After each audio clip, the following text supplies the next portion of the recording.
Hello listeners, welcome back to Luke's English Podcast. In this episode, I'm going to take a C1 English grammar test. It's a multiple choice grammar test, and the typical kind of multiple choice grammar test that you might find if you just went on Google and searched for C1 grammar test or C1 English test. A typical multiple choice grammar test. For C1 level, C1 means an advanced level, okay? What I'll do is I'll go through each question, I'll read out the question, give you the options, let you consider what you think is the right answer, then I'll give my answer and explain why I think it's the correct answer.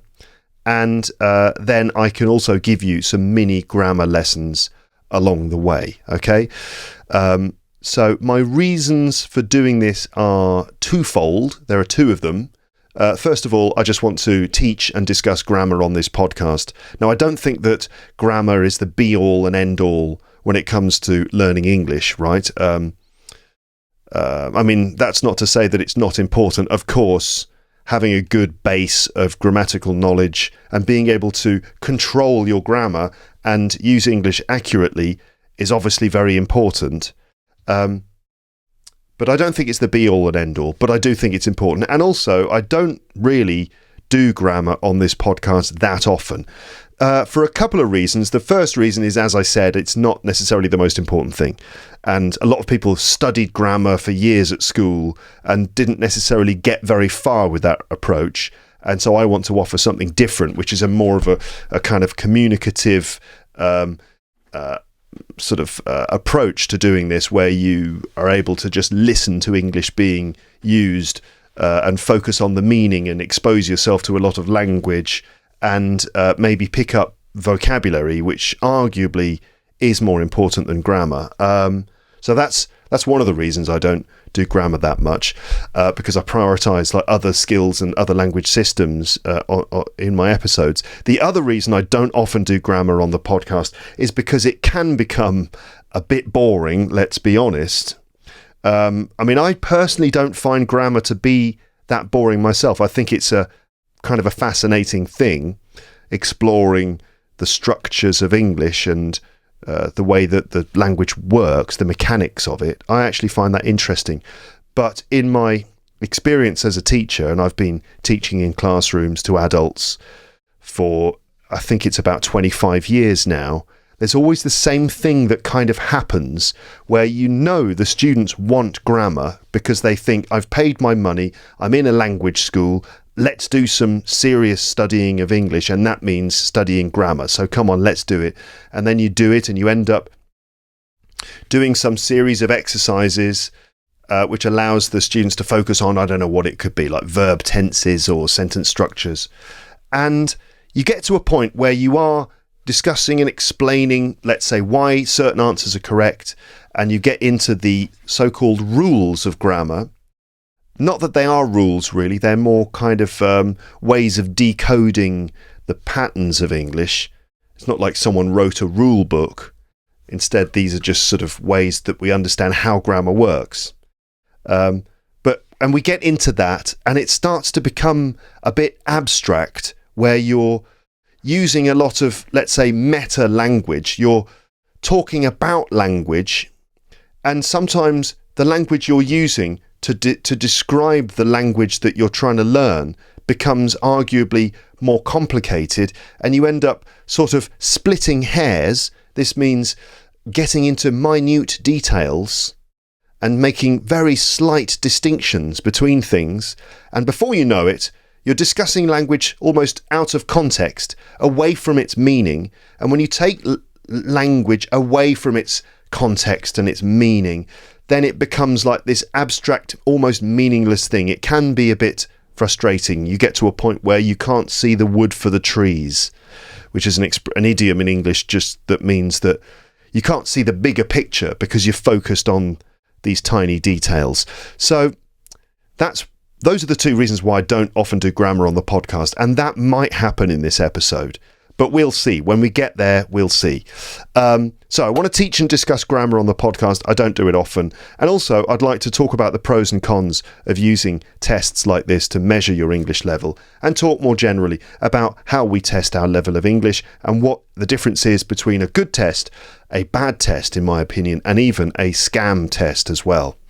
I think it's completely reasonable for any learner of English, including you maybe, to Google C1 grammar test in order to check their English level, especially if you've got a job interview coming up and they require a C1 level and you want to check to see if you do have that level, or maybe you're applying for a place at university and the course requires a certain level, so you need to check your English level and maybe prove your English level. So it's completely reasonable that someone would Google C1 grammar test, which is, again, kind of part of the reason why I want to do this. I want to get into that area and uncover it.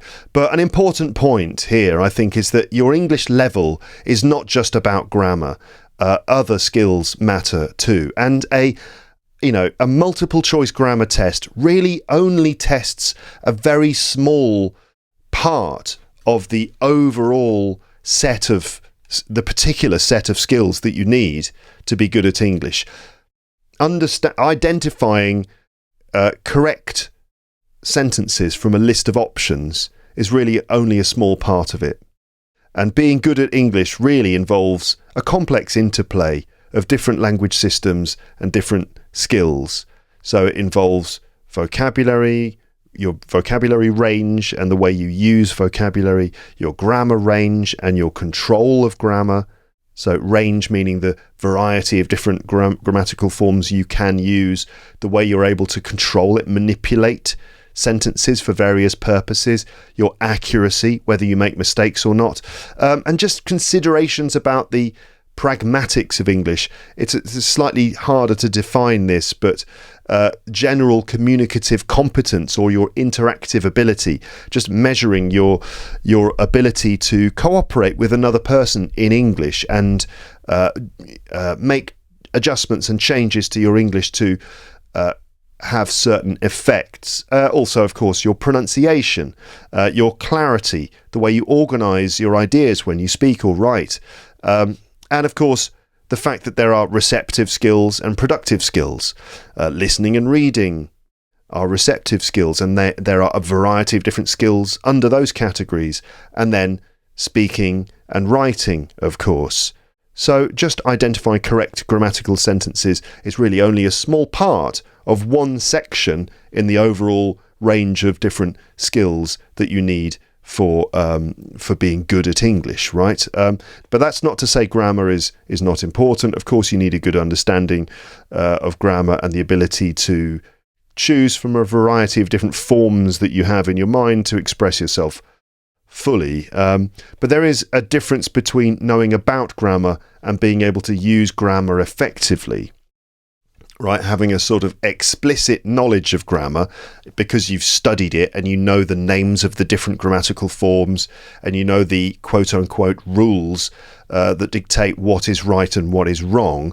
That is an explicit knowledge of grammar. So you can know about grammar, but sort of knowing grammar, meaning being able to actually use it correctly to achieve different things. This is a more implicit sort of almost instinctive sense of grammar, and it's the way that it's the way that native speakers of any language understand their own grammar. So, for example, native speakers of English, they might not be able to discuss grammar, describe it, name the different forms that they're using. Right? They don't necessarily have that explicit knowledge of grammar. These days we don't really study grammar at school in that explicit kind of way. But of course, native speakers have that sense, that intuitive sense about what is right and wrong. And so that's the difference between knowing about grammar and just knowing grammar, being able to use it instinctively, you see. And what you really want is that intuitive sense of instinct with grammar. This is really what you want. Do we get that by studying it explicitly? Is that how that happens? That's the understanding, right? That's often the way it's done. You think, right, I'm going to be good at English, I need to study all the different grammar forms, and maybe you go to lessons where they do lessons about different verb tenses or relative clauses or this, that and the other, and by explicitly understanding it and practicing it, you gain more control. The other way of looking at it is that you kind of acquire grammar as you slowly absorb English, and as it leaves its imprint on you. Slightly less specific sounding method there. But anyway, I wanted to point that out also and give that typical example that I've given in the past, which is that I've seen so many learners of English who are good at grammar on paper. They have excellent explicit knowledge of grammar. So if you give them a grammar test, they will do really, really well. But when it comes to actually having an effective conversation or being able to do things in English, they struggle. And this is that point that I've made in the past, which is that English is not necessarily about what you know, it's about what you can do. So it's always worth keeping that in mind, that we shouldn't put too much value on multiple choice grammar tests, because they don't really test your ability to do things in English. Okay, so there you go. But millions of people search for online tests for English level and do them. But you need to be careful, because not all tests are reliable or fair. Not all of them will actually tell you anything useful. And indeed, some of them are only there really to take your money, to exploit your need or desire to check your English level. And they will just essentially give you something that's not very useful, and then they will just take your money from you. So that's something to be aware of. I just wanted to add at this point, before we start the test, there is an episode PDF for this with notes that I'm using during the episode, the questions and answers from the test, and a full episode script as well. Also, I need to remind myself to take a break to drink some water in about 30 minutes. Siri, 30-minute timer. Siri apparently is asleep. Hello? 30-minute timer, please. Okay, no, I'll do it myself. I'll do it myself manually. Okay, there you go. 30-minute timer has been activated. Okay, I'll talk more about what makes a test good or bad later on. Let's take the test then. So let's do a generic C1 English grammar test. So despite all of the stuff I said about typical English tests, which you find online just now, let's do one of these online tests now, shall we? So earlier on, I googled C1 grammar test, and I looked at the first 3 or 4 results on Google, which I think is normal. I didn't go further than that. I just looked at the first few results. Now, as we know, it's important to be a bit more rigorous than that when you're Googling something. You don't just go for the first few things you discover. You should probably take time to assess your results. But anyway, I decided to stick with the first links I found, not the sponsored links, but the first genuine links, because I wanted to see what most people would find when looking for this kind of thing. And I was shown some of the proper tests, like CAE, like the Cambridge exams, which I do think are very good tests, IELTS and things like CAE, the Certificate of Advanced English on the Cambridge English website, but also found a lot of less reputable tests as well. One of the results that I discovered brought me to a test on a website called testizer.com. Testizer.com. I don't know if you've ever heard of it, but this is a website which provides tests for English and other languages at various levels, and which claims to provide you with an English certificate as soon as you finish your test, saying that this is something you could present to potential employers. On the front page of Testizer, it says this. It says, test your skills and analyse your strengths and weaknesses. Make yourself more noticeable with a certificate of achievement and enhance your professional status. Add a certificate to your job application or social profile like LinkedIn and get more job offers. Now, this seems okay at first glance when you first have a quick look at it, but the more I looked at this, the more disappointed and even annoyed I became, as I will explain later.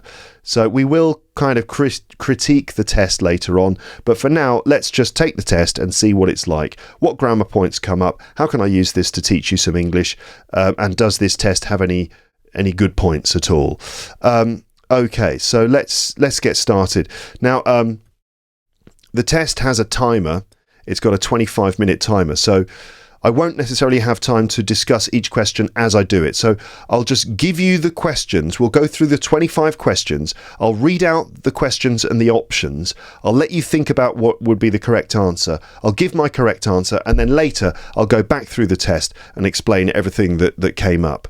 Okay, giving you the reasons why each answer, in my opinion, was correct and why others were not correct. Okay, and I'm going to have to take screenshots of each question as well, so that I can go back and find, because I think that each time you do this test, it gives you slightly different questions. Anyway, let's get started. So, question 1: the thief admitted the money. So it's a gap fill, basically. The thief admitted the money. So is it the thief admitted to steal the money, the thief admitted stealing the money, or the thief admitted steal the money, or the thief admitted having steal the money? Right? Okay, let me just take a screenshot of that. The thief admitted to steal the money, the thief admitted stealing the money, the thief admitted steal the money, the thief admitted having steal the money. Well, it's the thief admitted stealing the money. Yeah, I suppose this is probably kind of advanced level stuff, is it?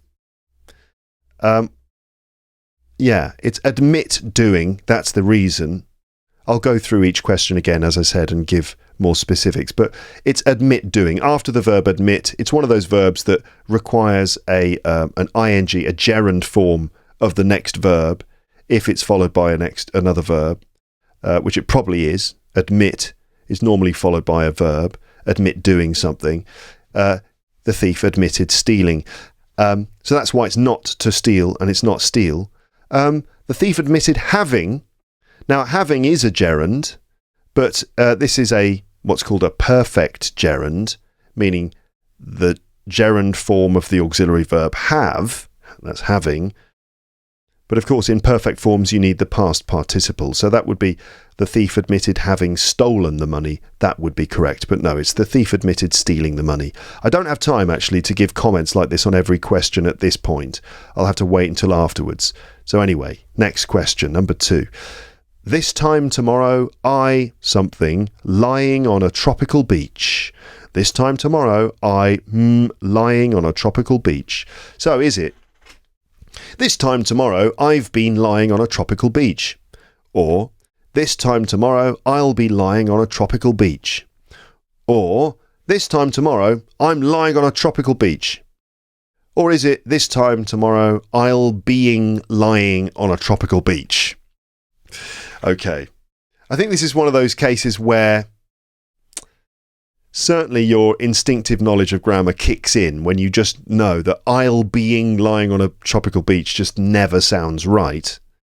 So as a learner of English, right, I talked before about how native speakers have this implicit instinctive knowledge about what's right and wrong. Things just feel right or they don't feel right. And it's after you've had that feeling that you're able to then maybe explain it if you have also explicit knowledge of grammar.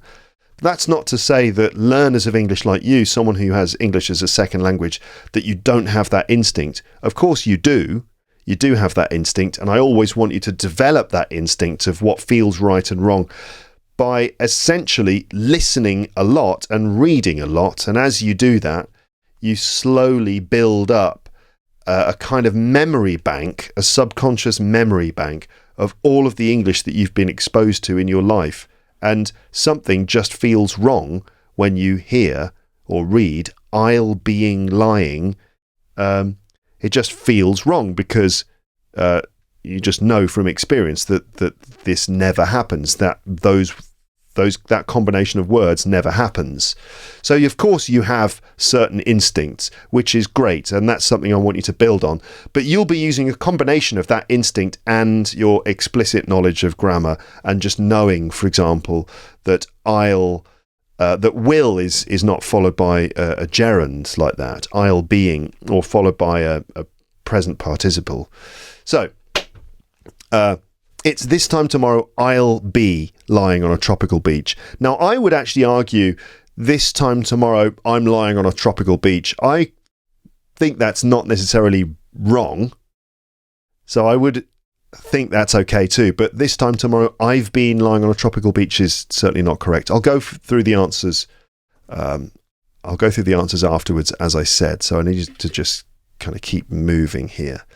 Okay, I think that is probably fair that it's a C1 grammar, future continuous. It's the sort of thing you get at an advanced level. Next question. How are you doing? Did you get the 2 right? Question 3. It's very dusty here right now because the office next door redecorated. It's very dusty here right now because the office next door something the office next door something redecorated. So it's the office next door being redecorated. Why can't I say that word? The office next door being redecorated, or the office next door is redecorated, or the office next door is being redecorated, or the office next door are being redecorated. Well, of course, we can instantly cancel out are being because the office is singular, so that's obviously not are being. The office being redecorated, the office is redecorated, the office is being redecorated. The answer is the office is being redecorated. So you've got present continuous, but also passive. We'll come back to that. Let me take a screenshot of it so I can go into it in more detail with my comments. The office next door is being redecorated. Next. Question 4. I, something, have much longer hair when I was younger. I, something, have much longer hair when I was younger. Okay. And it's I would have much longer hair when I was younger. Well, I'd have much longer hair. Or I would to have much longer hair when I was younger. I used to have much longer hair when I was younger. Or I used to have much longer hair when I was younger. I think that's not really C1 grammar. I think that's too easy. I think that's intermediate stuff. And of course, you know the answer, don't you? It's I used to have much longer hair when I was younger. That's used to. I think that's the sort of thing that comes up in intermediate level English courses normally. There is something to point out. I mean, obviously, would to have is definitely wrong. And you should have identified that from the beginning, that we'd never have an infinitive after a modal verb like would. Used, just used without to, is obviously wrong as well. But there is something to say about the difference between using would and using used to when we're talking about sort of past habits. And that's something I'll point out later on. Do you know that? Like when I was younger, I'd go into the centre of London and I'd go shopping and I'd buy a coffee and then I'd walk around the shopping centre. I used to do that every weekend. That's correct. Anyway, we'll come back to that. Let me take a photo. I have to remember to take photos of every page. Right, moving on. I don't really like loud music, but Stephen, So that is a gap. I don't really like loud music, but Stephen, So, I don't really like loud music, but Stephen does. I don't really like loud music, but Stephen is. I don't really like loud music, but Stephen doesn't. I don't really like loud music, but Stephen isn't. I think that's quite easy. This particular feature of English is not necessarily present in other languages. This is the point. This is a sort of thing that English does that other languages don't do. And it's, I don't really like loud music, but Stephen does. And it's Stephen does because of but, all right? So we're contrasting what I like and what Stephen likes. So I don't, but Stephen does. That's why it's does and not doesn't, because that wouldn't make sense. I don't really like loud music, but Stephen doesn't. It would be and Stephen doesn't. I don't like loud music, but Stephen does. Okay. Right, that's a way of avoiding repetition. I can't give too many comments or I'll run out of time. 25 minutes, I've got 25 questions, so if I talk for more than 1 minute per question, I will run out of time. Anyway, I don't like loud music, but Stephen does. Okay, next question. Oh, damn. I forgot to take a photo of that, didn't I? I knew it. I'll have to survive without that. Anyway, number 6. Please let me something. I'm sure you have more work to do than I have. Please let me to help. Please let me helping. Please let me help. Please let me to helping. Easy, right? That's surely easy. I mean, you'd never say, please let me to helping. Please let me helping. I've never heard a learner of English in my life, I think, make that mistake. Maybe someone might say, please let me to help. The answer is, please let me help. Because of the verb let, right? Let is followed by what we call a bare infinitive. That's just help without to. Please let me say something. Please let me come. Please let me help. Okay. All right. This, in English, some verbs are followed by infinitives with to. Some verbs are followed by gerunds. That's the ing form. And some verbs are followed by bare infinitives, that's without to. Okay, let me take a photo of that, a screenshot. I'll come back to it. Next. Question 7. I can't used to my new schedule. It's so confusing. So I can't be used to my new schedule. It's so confusing. I can't get used to my new schedule. It's so confusing. I can't do used to my new schedule. I can't got used to my new schedule. Okay, so this is testing you on, this is supposed to be testing you on a very common sort of structure in English, and that's to get used to doing something or to get used to something. The answer is get used to. Obviously, that's a really common form in English, and to be any good at English, you need to be able to use get used to. For example, I can't get used to this. I don't know if that question really tests your ability to use it. It's just testing your ability to identify a correct sentence, not necessarily use a sentence. In my experience, learners of English actually struggle to use get used to because they get distracted by used to, as we saw earlier.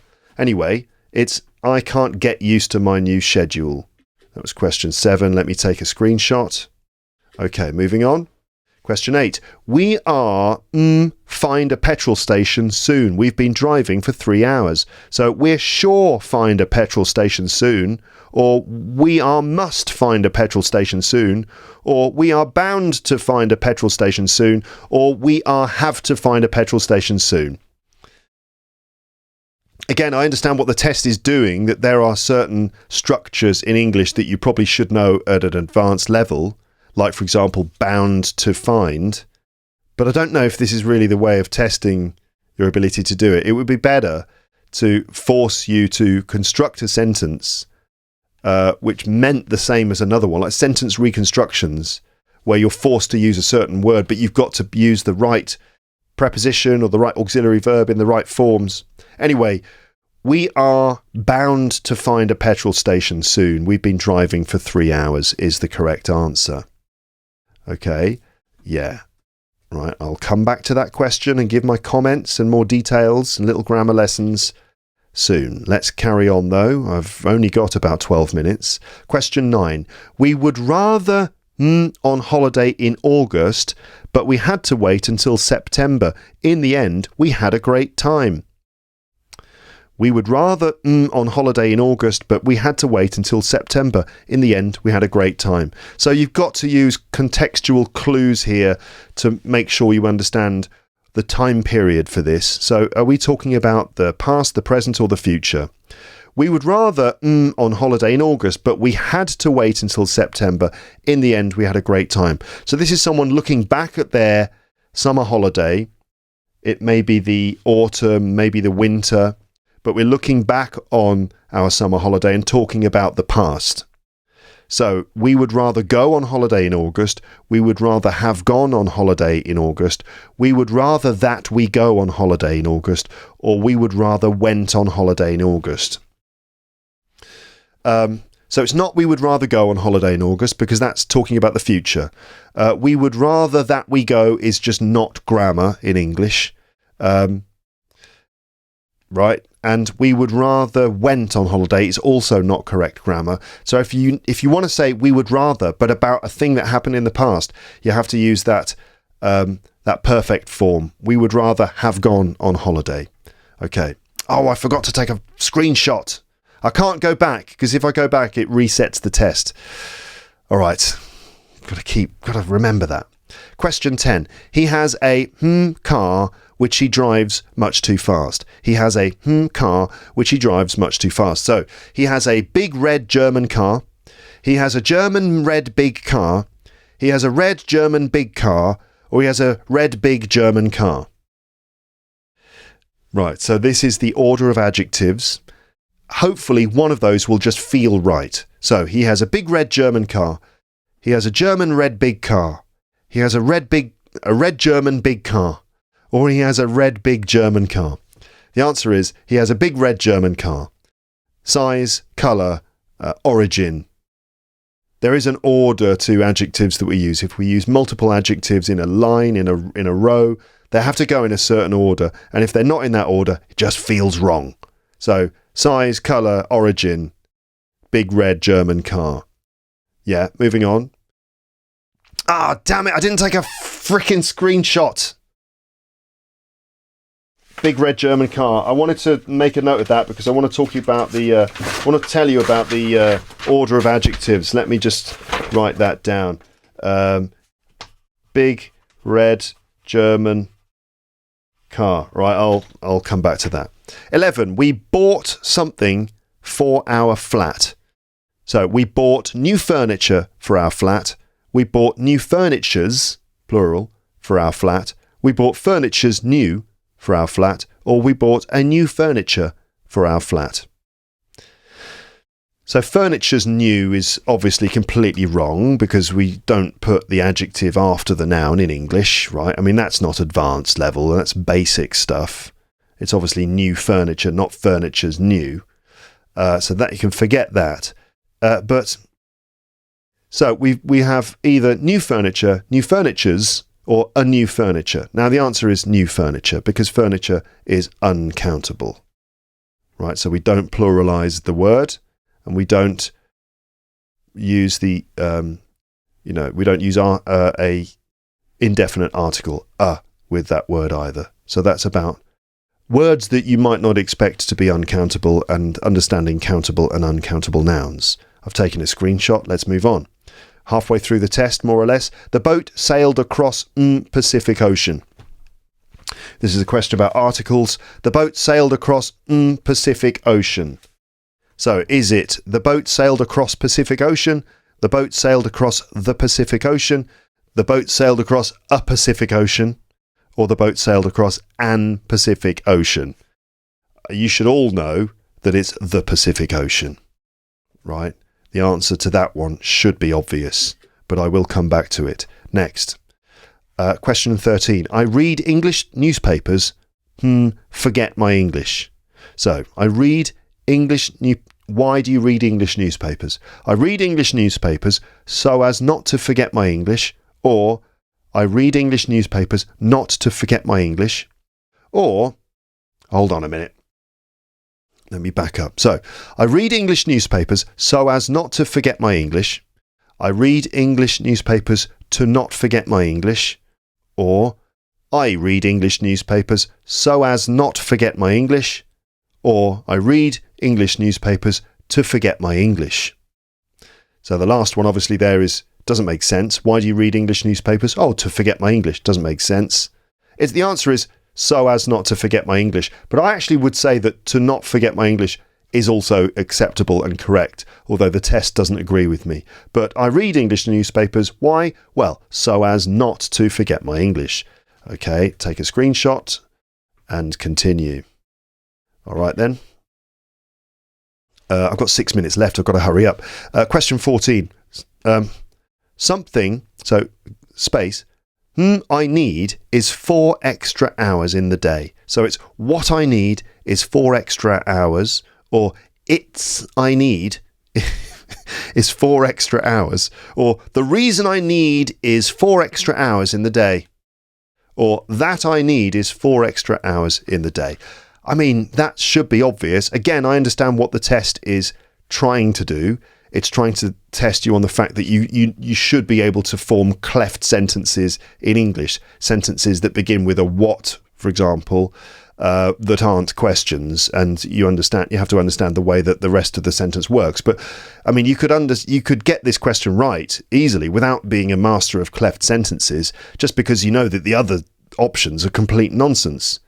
Anyway, taking a screenshot of question 14, the answer is what I need is 4 extra hours in the day. Question 15, you wouldn't be in a rush now if you earlier this morning.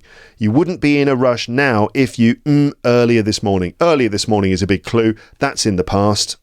So it's you wouldn't be in a rush now if you wake up earlier this morning, or if you would wake up earlier this morning, or if you will wake up earlier this morning, or if you had woken up earlier this morning. So it's a mixed conditional sentence. The second part is about the past, so it's if you had woken up earlier this morning. That's kind of like a third conditional. It's a bit of a mix of a second and third conditional.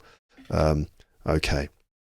Question 16. The kids promised not anyone about the surprise party. So the kids promised not to tell. Sorry. The kids promised not tell anyone. The kids promised not to tell anyone. The kids promised not telling anyone. The kids promised not don't tell anyone. Obviously, that's not correct. It's not to tell. Right? Okay. Again, this is kind of like gerunds in infinitives. In this case, it's an infinitive after the word promise. Okay, moving on. Question 17. I arrived at school half an hour late after the class. I arrived at school half an hour late after the class was started, after the class had started, after the class started, or after the class has started.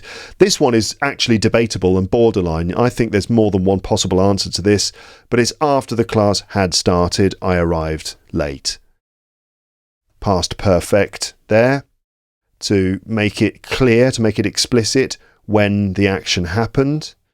I'll go into the details in a bit. Question 18. As I was something, if we can borrow a DVD player, we'll be able to watch the film. So, as I was to saying, as I was said, as I was to say, or as I was saying. Again, this is an example of, okay, you should be able to manage your English discourse by saying things like, as I was saying. But this question really just tests your ability to identify that as I was to saying, as I was said, and as I was to say are all nonsense, really. So it's just by process of elimination you get to the correct answer, as I was saying. Yeah. Okay, moving on. Question 19. We something the bedroom painted at the moment. So we are doing the bedroom painted at the moment. We have the bedroom painted at the moment. We are having the bedroom painted at the moment, or we are the bedroom painted at the moment. Okay, so is this causative have? Is that what you call it? Anyway, it's we are having the bedroom painted at the moment.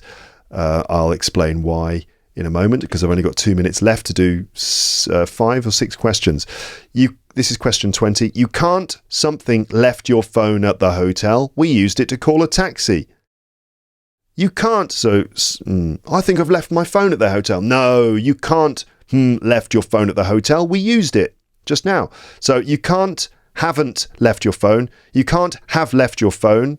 You can't had left your phone, or you can't get left your phone. Obviously, you can't have left your phone is correct. Screenshot.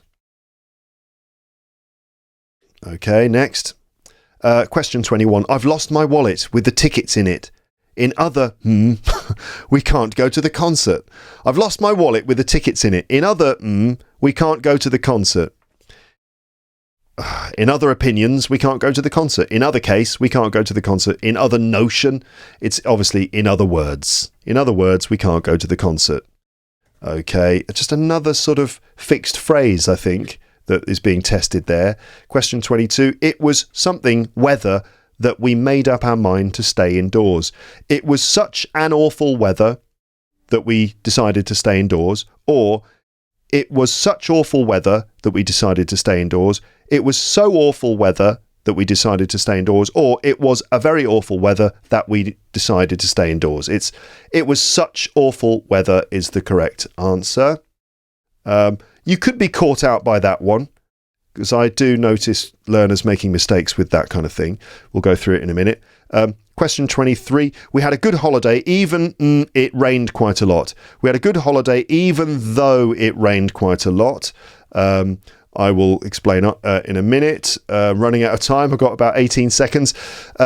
Question 24. Something are famous for being friendly. So the Thais are famous for being friendly. Thai are famous. It's the Thais. It's just a way of referring to a nationality.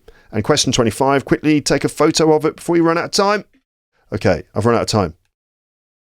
Okay, so I missed the last question because I ran out of time, which means that I got only 24 out of 25 questions right. But here's what the website says when you finish. It says, thank you for taking the test. You've given correct answers to 24 out of 25 questions, because I missed the last one.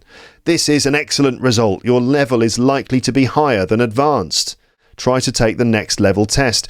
If you would like to receive a detailed report on the test results and a certificate confirming your level, please fill in this form. Please be careful while filling it in, because the certificate is generated automatically using the submitted personal details and will be sent to the specified email address. Blah, blah, blah. Blah, blah, blah. You have to fill in your name, give them your email address. Oh, yes. And you have to pay $10. Which I didn't realise when I started, because it said you can get a certificate, you can use it to attract employers, put it on your LinkedIn profile. Oh, yeah. So after I've taken the test, I've invested the time and effort in doing the test. I want to get my detailed results. I want to get my certificate. Oh, it's $10.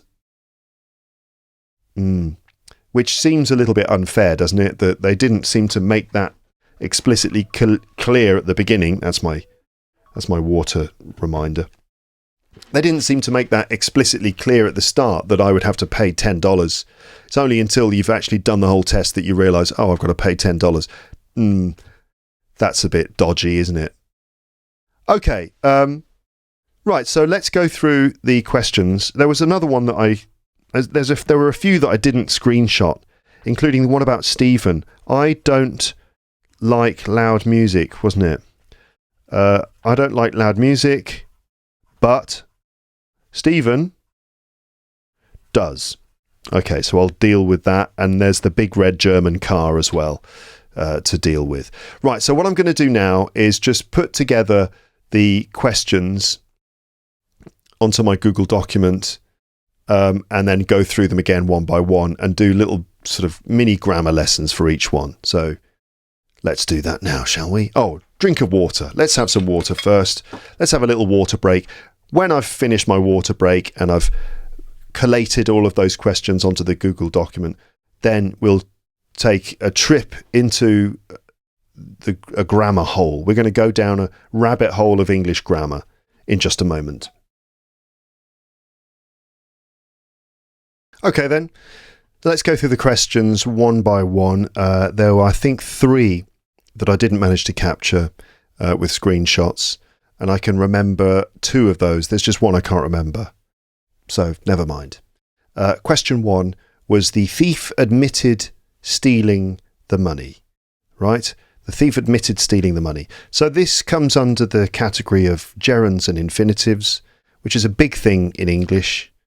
It's not necessarily the same in a lot of other languages, but in English, when one verb is followed by another verb, that second verb, the first verb will dictate or define the form of the second one. So, for example, you know that it's want is followed by an infinitive. I want to eat an ice cream. Right? It's not I want eating an ice cream. It's I want to do something, right? So want is, when followed by another verb, is in the infinitive form. And in English, we do this rather than, let's say, constructing a whole other clause. So we don't say, I want that I eat an ice cream. We don't do that. So it's, I guess it's a mark of the efficiency of English. This is just one case in which English is quite efficient. So the thief admitted stealing the money. This is because admit is followed by a gerund. That's the ing form of a verb. To admit doing something. He admitted stealing the money. They admitted they admitted lying about the chocolate. Okay. So there you go. So just the verb admit is followed by a gerund. That's it basically. And in English, you may have discovered, this is one of those tricky things that you just have to basically remember that certain verbs are followed by certain forms. So you have these verbs are followed by ing forms. These verbs are followed by infinitives. These verbs are followed by bare infinitives. That's infinitives without to. And then these verbs could be followed by either with the same meaning. And these verbs could be followed by either or, but with a different meaning. So this is the whole area of gerunds and infinitives, which is worth exploring, worth looking at, and certainly would be worth me doing a few podcast episodes about. And it's something I plan to do in premium episodes. I've been preparing some stuff about gerunds and infinitives for LEP Premium. But anyway, to admit doing something. Question 2, this time tomorrow, I will be lying on a tropical beach. I mentioned also that I think that you could feasibly say, this time tomorrow, I'm lying on a tropical beach, which means something slightly different. But anyway, this time tomorrow, I will be lying on a tropical beach. This is future continuous. And this time tomorrow tells us the time, that's the time expression, gives us time context. And that means at this moment, tomorrow, so for me, it's now 11:34 in the morning. So at 11:34 tomorrow, I will be lying on a tropical beach. So the second part of that is in a continuous form because it represents something that will be, let's say, in progress at that particular moment. Okay? I will start lying on the beach before 11:34 and I will stop lying on the beach after it. So at precisely 11:34, lying on the beach will be in progress. That's why we use a continuous form. And because we're talking about the future, we use will. And so the future, the continuous form with will is will plus be plus ing. Because, of course, we've got will, which has to be followed by a bare infinitive of a verb. And we've got a continuous form, which in English is made using an auxiliary verb and an ing verb, right? A present participle. Okay, not a gerund because it's part of a continuous form. So that's be plus lying in this case. So will be lying. Okay, in the same way that we say, right now, what are you doing? I'm doing a grammar test. I'm listening to Luke's English podcast. This time tomorrow, what will you be doing? Well, of course, I will be listening to Luke's English podcast because I always listen to Luke's English podcast in the morning. So definitely at 11:35 tomorrow morning, I will be listening to Luke's English podcast. In fact, I will still be listening to this episode because it's, potentially that long. Same thing for the past. If you talk about a specific moment in the past, we would probably use a past continuous form to talk about what was in progress or what the situation was at that moment. 11:36 yesterday, what was I doing at 11:36 yesterday? At 11:36 yesterday, I was preparing this episode, in fact. I was preparing. Okay, now I said before, I am lying on a tropical beach. You could say that, but it doesn't mean that lying on a tropical beach will be in progress. It just means that is what you will do at that moment. Because we do use present continuous, I'm lying on a tropical beach. We do use that to talk about things you plan to do in the future. Like, what are you doing tomorrow? Oh, I'm having lunch with my parents. Okay. What are you doing at the weekend? Oh, my wife and the kids. We're travelling out of Paris to spend the weekend in the countryside. We're spending the weekend in the countryside. Where are you having lunch today? I'm having lunch at home today. These are all things in the future. So we use present continuous to talk about things we have arranged to do or planned to do or decided to do, in the same way that we would use going to. I'm going to have dinner at home today, or I'm having dinner at home today. That's something you've decided to do.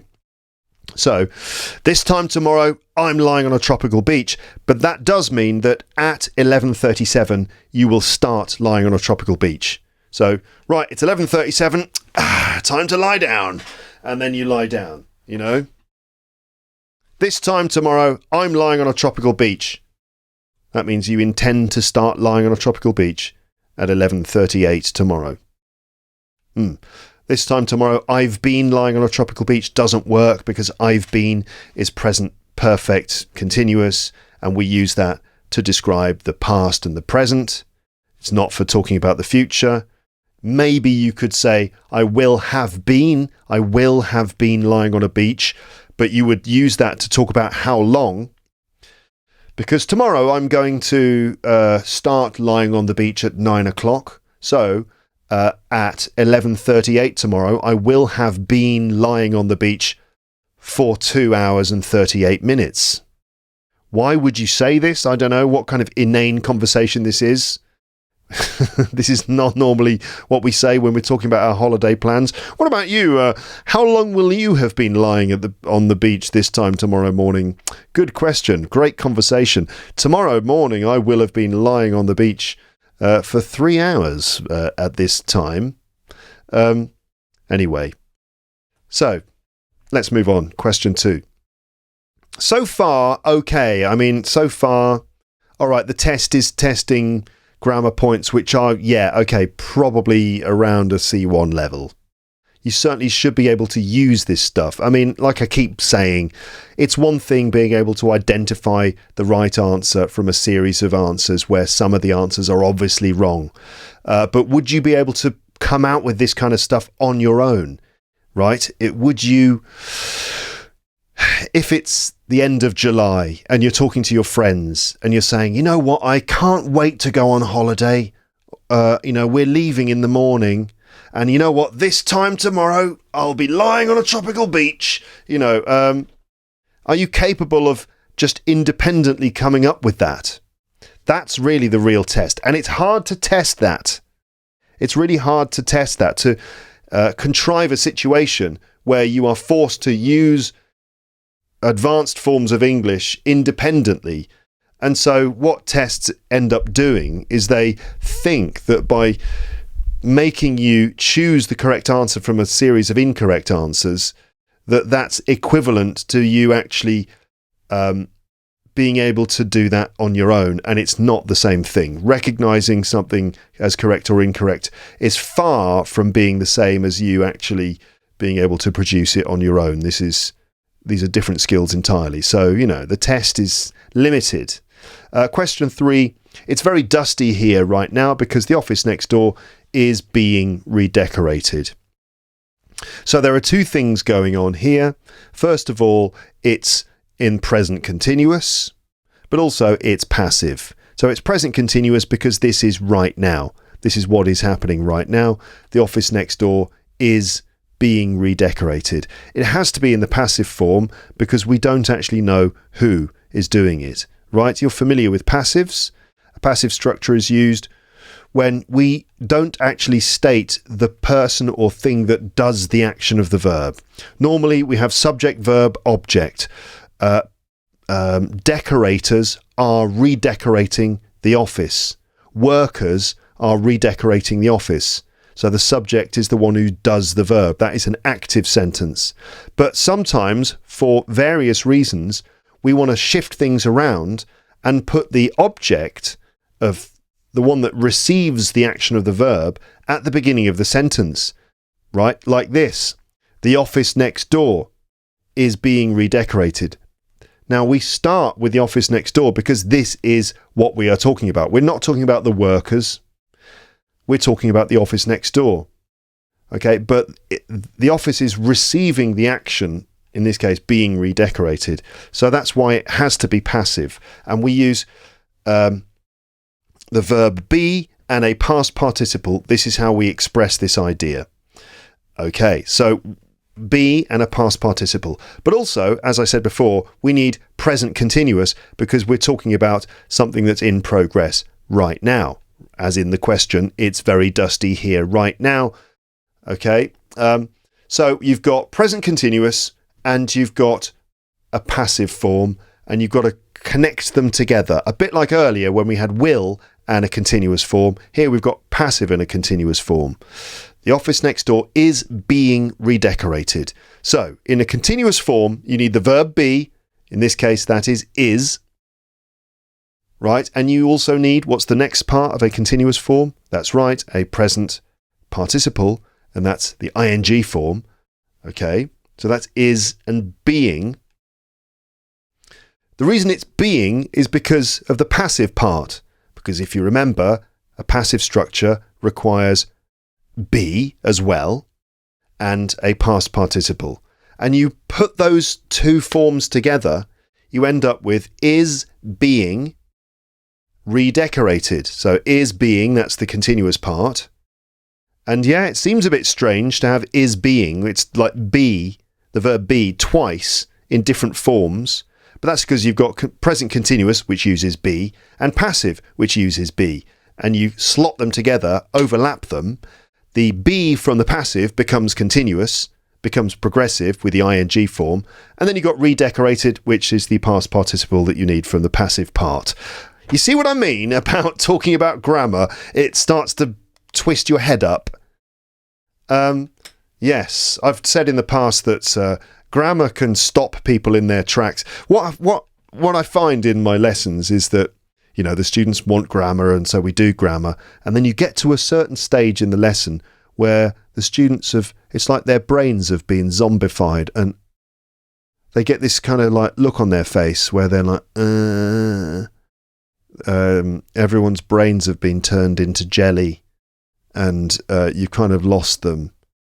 And it's a bit of a tricky one because, like I said, they wanted the grammar. That's what they think means, like really studying English properly is getting into grammar, but it does tend to melt people's brains. So if you feel like your brain is being melted, I suppose that's normal, but it is also an unfortunate side effect of the explicit studying of grammar rules where things start to get a bit abstract. The office next door is being redecorated by workers. We don't need to say it's by workers because it's obvious. Of course, workers are redecorating it. Another way of saying this is it's very dusty right here right now because workers are redecorating the office next door. You could say that too. It's just inefficient and has redundant parts in it. Of course, workers are doing it. We don't need to state that. And also, we want to make the office next door the main sort of part of the sentence. So we have to rejig things and say the office next door is being redecorated. I agree that you absolutely have to be able to use passive structures across all the different tenses if you want to use English at an advanced level. I would absolutely agree with that. Because otherwise you're going to end up with these clumsy, inefficient, long-winded sentences with the emphasis in the wrong places. You're going to end up saying, it's very dusty here right now because some workers are redecorating the office next door. When you want, it's dusty here because the office next door is being redecorated. Much more efficient, get straight to the point. Question 4.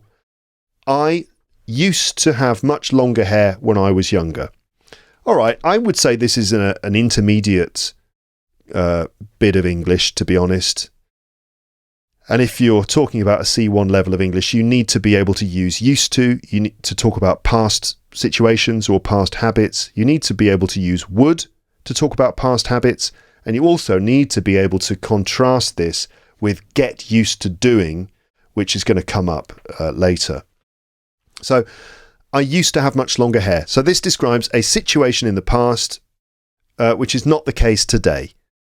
You must be familiar with used to. Like, I used to live in London, but now I live in Paris. I used to smoke, but I don't anymore. You know, things like that.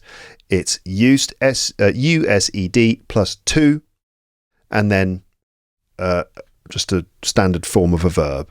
You could argue it's used plus an infinitive. If it's in the negative form, you drop the D from used, of course, because you conjugate it with the auxiliary. I didn't used to. The pronunciation is the same. Used to, that's with a D, and didn't used to.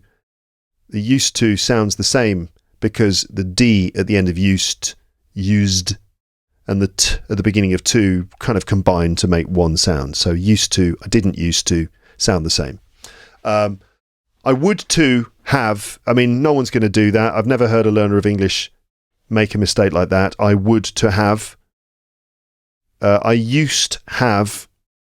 Yeah, maybe you would forget the to, I suppose, but that's not correct. And I would have much longer hair when I was younger. So we do actually use would, often contracted, to talk about past habits. You know, and that can be the same as used to. For example, when I was young, I used to live in London, and at weekends, I used to travel on the underground into the centre of town, and I used to get myself a cup of coffee, and I used to go round the music shops, and I used to look at all the records. Fine. We can also do those things using would, contracted. When I was younger, I used to live in London, not I would live in London. I'll give the reason in a moment. And I used to I'd get on the underground and I'd travel into the centre of the city.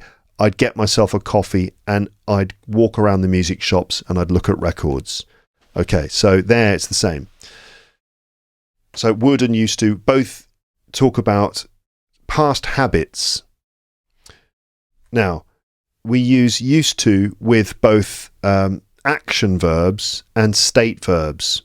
State verbs include have and like and live as well.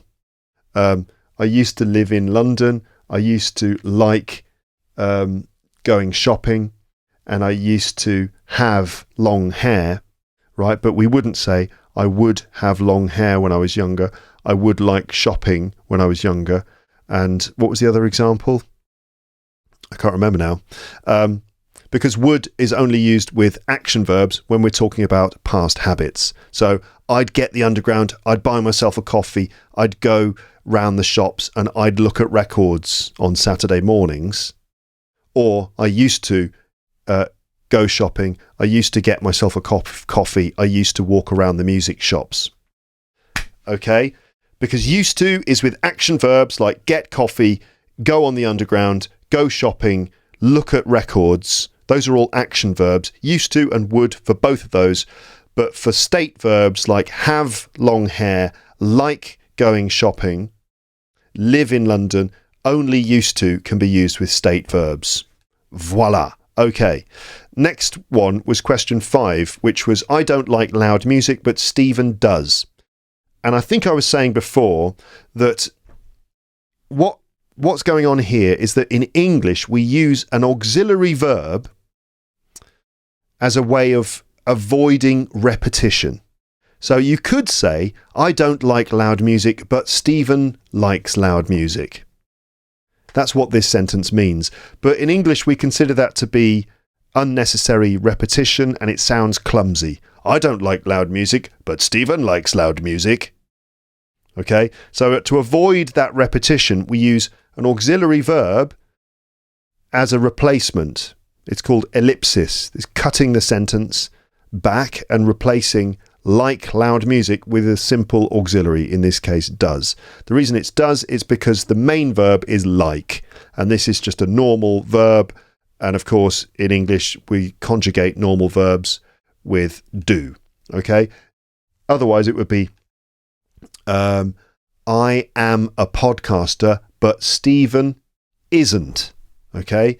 I should go on a diet, but Stephen shouldn't. Okay? I have got a laptop, but Stephen hasn't. I don't like loud music, but Stephen does. Or I like loud music, but Stephen doesn't. Okay? I think in other languages you probably have other ways of doing the same thing. Like, what is it in French? Can't think actually what the answer... how would you put that in your language? Right? I don't like loud music, but Stephen likes loud music.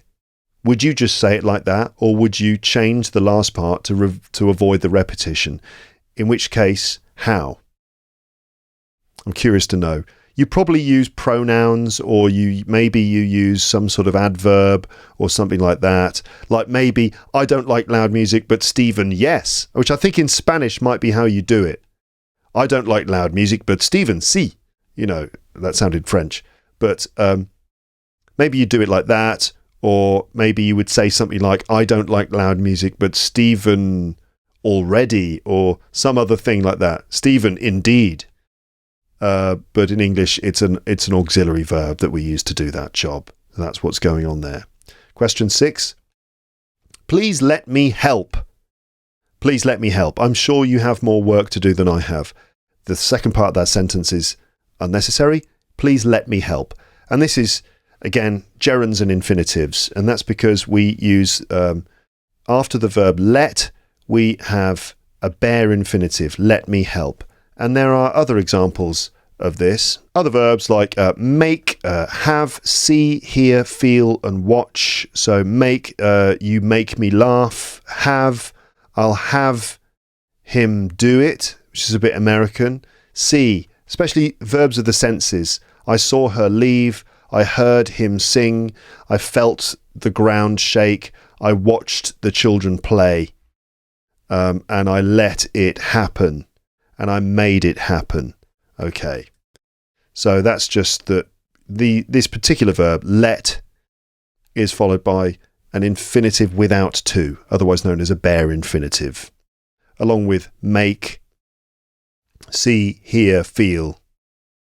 I saw it happen. I heard it happen. I felt it happen. I watched it happen. I let it happen. I made it happen. All of them also have that object in there too.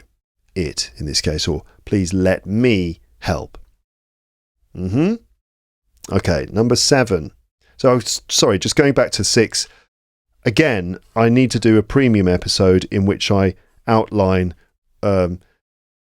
which verbs are followed by infinitives, which verbs are followed by gerunds, and all the other little complex exceptions and things in there too. But it is a question of just remembering those patterns. And if you Google them, if you Google, can you show me which verbs in English are followed by gerunds, which ones are followed by infinitives, and which, what the exceptions are, you could ask, your favorite AI chatbot to help you with that, to give you lists, to show you examples. That can be a way of helping you notice and remember these patterns which we have in English, and again, which you might not have in other languages. Like, for example, in French, this happens much less, that you tend to find that it's always the infinitive. It's almost always the infinitive that follows other verbs. So this is a tricky thing in English for speakers of some languages, that you've got, learning that certain verbs or certain forms in English are followed by certain other forms, gerunds or infinitives. Question 7. I can't get used to my new schedule. It's so confusing. So I talked about used to before and would. I used to live in London. I used to travel on the underground, and I'd buy coffee, and I used to walk around the music shops. That's used to for talking about past habits. Here we also have used to. I can't get used to my new schedule. I can't get used to working in this new job, for example. So we have used to here, but beware, because this is completely different to the other form. Okay, so where I used to live in London refers to the past. It refers to a habit or situation in the past. I got used to living in London is completely different in its meaning, and this is more to describe becoming accustomed to something or becoming familiar with something, and as a result finding it easier and more comfortable. Right? This is get used to something or get used to doing something. So forget about habits and just think about whether things are difficult or not difficult because of your familiarity. This is always a really difficult distinction for people to make. Let me break it down like this. So if we're talking about habits in the past we use used to. Everyone knows this. Basic intermediate grammar. I used to live in London. I used to smoke cigarettes. I used to do this. I used to go out with this girl. Whatever. Past habits. Now, if you want to talk about present habits, things you typically do now, we don't use used to. We don't use I am used to. We don't use that form. Instead, we would say usually or often or tend to. For example, I used to go to the gym, but these days I tend to play football at the weekends. Or these days I usually play football at the weekends. These days I often play football at the weekends. So we use those adverbs like often, usually, or maybe a structure like I tend to. We use those to talk about our present habits. So then we also have I am used to doing something, or I get or got used to doing something. And this is something completely different. This refers to being familiar and comfortable with something that you weren't familiar or comfortable with before. Okay, let's try to keep that distinction in mind. So for example, let's say, I don't know, what's a good example? I've been teaching English for 25 years, so these days I'm very comfortable speaking in front of a class of students, right? I'm comfortable with that now. That feels very familiar to me now. So you could say I am used to that situation. I am used to talking to a room full of students now. If we say get used to, it means become used to. So, you might say, oh, it was difficult at first, but I'm getting used to it now. Means that it's becoming comfortable now. So that's why I can't get used to my new schedule. It's so confusing, meaning I can't get comfortable with it. It's still taking me time to become familiar with it. So you can think about things which used to... I don't want to confuse you. Think about things that were difficult before, but which are not difficult now. You could say, I am used to doing it now. Think about things which are becoming easier. You could say, I'm getting used to it now. Right? For example, learning English with podcasts felt a bit strange at the beginning, but I'm getting used to it now. Or I have got used to it and now it feels normal. Or I am used to it now. I'm used to listening to Luke's English podcast now. It feels totally normal. All right. Let's move on. Question 8. We are bound to find a petrol station soon. We've been driving for 3 hours. So the expression bound, and it's to be bound to do something, right? This is a block of English, a chunk of English that you have to learn as a whole chunk. Okay. Also, you could say we are sure to find a petrol station soon. So you've got to be sure to do something, to be bound to do something. Both of those are used to talk about possibilities. Okay? Possibilities. So let's say you are lost in a new city and you'd say, let's walk down here. Maybe we can ask someone. We're bound to meet someone if we walk down here, meaning I'm sure we will meet someone. Maybe that's a bad example. We're bound to... I know, like we don't understand a certain grammar point. What shall we do? Well, let's ask Luke. He's bound to know the answer, which means I'm sure he knows the answer. I'm certain he will know the answer. It's very probable, it's very likely he will know the answer. He is bound to know the answer. He is bound to know.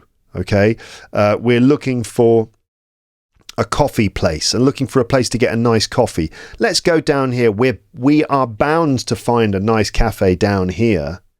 Means that we have a good chance of finding a nice cafe down here. Same thing with sure, the same structure. We are sure to find a nice cafe if we go down there. Okay. The other options here are we are using must and have to, which really express obligations. Really, we have to find a petrol station soon. You could say that we're like, look, we have nearly run out of petrol. We have to find a petrol station soon. If we don't, the car will break down. We must find a petrol station soon means the same thing. So that's talking about obligation, things that are necessary. But we are sure to find one soon, and we are bound to find one soon. Talk more about probabilities. And the reason that sure is not correct here is because we need sure to find, and must, we could never say we are must. It has to be we must find a petrol station. Same thing with have to. Of course, we would never say we are have to. It would be we have to find a petrol station soon. But still, must and have to still aren't right there, because we're not talking about obligation, we're talking about probability. After 3 hours, I'm sure we will find one soon. We are bound to find one soon. Questions 9 and 10 were missing because I didn't screenshot them, but I know for sure that one of them was about that order of adjectives, a big red German car. So in English, when we combine adjectives in a list, there is a certain order that they have to follow. It's known as the order of adjectives. And it's a bit of a funny one, because this is the sort of thing that, you ask a native speaker to choose. Is it a red big German car, a German big red car, or a big red German car? They will always say, well, of course, it's a big red German car. But they can't necessarily explain the reason why. It's not something that we learn. It's just not explicitly. We just learn it through habit, and anything else just doesn't feel right. It's odd, isn't it? But there it is. So the order of adjectives, let me explain what that is. But certainly we would have size, colour, origin, right? It's like a small pink French dog. So that's a bit odd, isn't it? How often do you see small pink dogs? I don't know. A small silver English coin. To be honest, it's rare that you combine more than 3 adjectives together in a row. It's very rare. We almost never do it. But if you did do it, there needs to be a certain order that you follow. So basically, we have opinion, size, age, colour, origin, material, noun. Okay? Now, obviously, when you're actually speaking English, you don't really have the time or the mental capacity to think to yourself, oh, it's opinion, size, age, colour, origin, material, noun. Right, so it's a beautiful, small, old, white French silk scarf. And anyway, we never put that many adjectives together, but it is correct. A beautiful, small, old, white French silk scarf, because it's opinion, beautiful, size, small, age, old, colour, white, origin, French, material, silk, scarf. Or simply a beautiful French silk scarf, or a small white silk scarf, an old silk scarf. You see, if you can remember that, good for you. But again, this is the sort of thing that hopefully you just generate a sort of instinct for. It's a tricky thing, isn't it? It's a tricky thing to develop instincts for English, but this is what we're always trying to go for. And if you're able to answer these questions, but you don't necessarily know how to explain why, that's fine. If you just feel it's the right answer, this is great. This is kind of like using the Force, from Star Wars, but for English. You just feel the English, which is, again, not necessarily useful advice for someone who decides they need to improve their English in a short period of time. So, you've got to combine explicit and implicit knowledge, and you get that by doing some focused, deliberate study of English, like maybe trying to remember the order of adjectives and using AI to give you some scrambled sentences which you unscramble by putting the adjectives in the right order, and doing that again and again. But also, you have to consume a lot of English regularly, listen and read a lot, and in doing that, you will train your brain to get an implicit understanding and sense of English. Let's move on to question 11. We bought new furniture for our flat. New furniture is the correct answer because furniture is an uncountable noun in English. So when we deal with countable and uncountable nouns, we can count the individual things like pens or pencils or cups. There are 3 cups on the table. 1, 2, 3. Cups are countable. Uncountable refers to stuff that you can't necessarily count. For example, if you've got a bowl of ice cream, you can't count the ice cream in the bowl because it's uncountable. It's just a mass of stuff. And nouns can be either countable or uncountable. Some nouns, to be honest, can be either. For example, ice cream. You could say 3 ice creams, please. And then the ice cream seller gives you 3 ice cream cones. 3 coffees, please. That's 3 cups of coffee. But if you've got a big jug of coffee, that's uncountable. How much coffee is there, not how many coffees are there, right? And furniture is uncountable. So the thing about uncountable nouns is that we don't pluralize them and we don't use the indefinite article a or an with them as well. So we generally would not say, if you're talking about fresh air, I need to just go outside, I need to get some fresh air. We would not say, I need to get a fresh air. We would not say, I need to get some fresh airs, because air is uncountable. So we don't pluralize it, and we don't use indefinite articles with it. The air, yes. The definite article, you can say that. The air is so fresh here. And furniture is an uncountable noun. So we don't say furnitures, and we don't say a furniture. It's new furniture, uncountable. Other words which are uncountable, advice is uncountable, information is uncountable. So we don't say some informations, no, and we don't say some advices, no. Those are 2 of the most common errors that I notice with countable and uncountable nouns. People often say, can you give me an advice? No, it's can you give me some advice? And people say, can you give me some advices? No, can you give me some advice? I have an information for you? No, I have some information for you. I have infos for you or informations for you? No, I have some information for you. You could make it countable by saying a piece of information, 2 pieces of information, 3 pieces of advice, 3 items of furniture. Luggage is another one. Some luggage, not some luggages, and not a luggage. No, it's some luggage or 3 items of luggage. Items of furniture or just furniture. Items of luggage or just luggage. Pieces of advice or just advice. Pieces of information or just information. There you go. Voila. That is countable and uncountable nouns. Moving on to question 12. The boat sailed across the Pacific Ocean. Now, that's basic stuff. You've got to know that the Pacific Ocean, there's only one Pacific Ocean, and we use the definite article with the names of oceans. The Mediterranean Sea, the Atlantic Ocean, the Indian Ocean, the Pacific Ocean, right? Okay. Names of oceans, they have definite article, the, at the beginning. Okay. That's with names of oceans.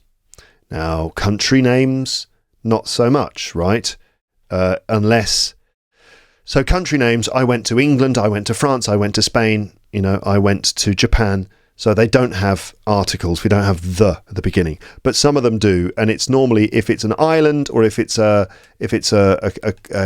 collection of things like the United States, the United Kingdom, the United Arab Emirates, or if it's an island, the what? the island of, the Isle of Man, the Isle of Wight.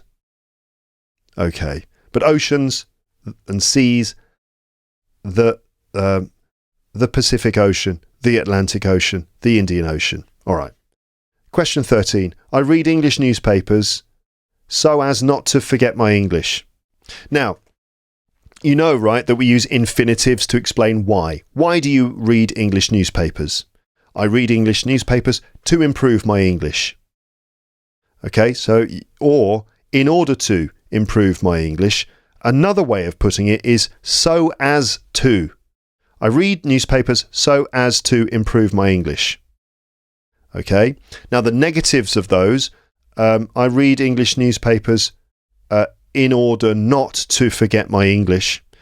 I read English newspapers so as not to forget my English. I actually think you can say I read English newspapers to not forget my English. That is just a negative infinitive. So I think that's actually fine. The test disagrees with me, but I think it's totally fine and normal and natural. So as not to forget my English is perhaps more sort of formal sounding and a bit proper sounding, but I think in everyday English we would just use a negative infinitive there. I read English newspapers to not forget my English, I think is okay. But otherwise it's in order not to forget my English or so as not to forget my English. So that is just a sort of, I don't know how to put that really, in order not, maybe a sort of an adverbial phrase, a conjunctive phrase. I wonder how to put that. Anyway, let's say it's a fixed expression that we use to link that sentence together. In order not to not, or so as not to. Okay. Question 14. What I need is 4 extra hours in the day. That I need is 4 extra hours in the day. No, the reason I need 4 extra hours in the day is to get everything done. All right. Or 4 extra hours in the day is what I need. But here we've got what I need. So this is a cleft sentence, which refers to sentences that begin with a WH word. So what I need is actually kind of like a relative clause. That makes a clause, but that becomes the subject of the sentence. Okay, so we can start things with what. For example, what I need is a good lunch. What I need is a long episode of Luke's English podcast for my train journey. Here are some more examples of this, right? So you could start with this, I want a quiet evening. But another way of putting that is to say, what I want is a quiet evening. Now, what's the difference between I want a quiet evening and what I want is a quiet evening? Or, I mean, you think about the Spice Girls, I'll tell you what I want, what I really, really want. Is that a good example? I suppose the point is that it's emphasis. What I want is a quiet evening. This is different because it just emphasizes that part of the sentence. What I want is a quiet evening. It emphasizes it. Excuse me. Another example, she bought a new car. Can you put that another way? How would you do it? What she bought is a new car. Or what she bought was a new car. He did his homework. What he did was his homework. He fixed the computer. What he did was fix the computer. She's doing her best. What she's doing is her best. So it does make it more emphatic. It makes it more action-packed. Right? For example, I'm recording an episode of Luke's English podcast. What I'm really doing is recording an episode of Luke's English podcast. You know, that's much more emphatic. I put the keys on the table. Where I put the keys was on the table. Emphasizing a reason. They cancelled the picnic because of the rain. Why they cancelled the picnic was because of the rain. Emphasizing a time. I leave for vacation next week. When I leave for vacation is next week. Right, so you can just see that making sentences like that affects the emphasis in the sentence. Okay. I want an ice cream. How would you put that? What I want is an ice cream. I want an episode about grammar. I really want an episode about grammar. What I really want is an episode about grammar. See if you can use a cleft sentence like that in the comments section. What I really enjoyed was, what I found interesting was, what I learned from this episode is. Okay? All right, let's move on to question 15. You wouldn't be in a rush now if you had woken up earlier this morning. Okay, so this is a conditional sentence. It's actually a mixed conditional. I suppose it's not bad in terms of the range of different grammar forms in this test. Maybe I was a bit unfair and disparaging about the test earlier. I think it's overall not a bad range of grammar forms. Some of them I think are a bit basic for a C1 test, but this one is a good example of understanding conditional sentences, and you need to be able to form mixed conditional sentences. So it's mixed conditional because it's a combination of a second conditional and a third conditional. The second conditional is the first part of the line, you wouldn't be in a rush now. So this is talking about an alternative present. The fact is, in reality, you are in a rush now. But you would not be in a rush. So this is a hypothetical present, talking about an imaginary present, and that's expressed by using would, in this case wouldn't. You wouldn't be in a rush now if you, and the next clause here refers to the past. But it's not talking about real past, because the fact is the person woke up late. But we're imagining a different past and imagining how that would cause a different present. The different present being you wouldn't be in a rush now, using would to express that hypothetical. But in the next clause, in the if clause, we don't use would. And we're talking about the past, so we have to use what looks like past perfect to express this alternative past. If you had woken up. Okay. Now let's go through some conditional sentences. First conditional is talking about the future, talking about real things. If you wake up early, you will not be late. If you wake up early, you won't be late. Second conditional is also talking about the future or the present, but it's like imagining something we think is unrealistic. If you got abducted by aliens, you would be delighted, wouldn't you? I would be delighted if I got abducted by aliens. So it's talking about the future, but hypothetical future. So we use would, and in the other clause, in the if clause, we use a past tense. But it's not referring to the past, it's just referring to a hypothetical present or future.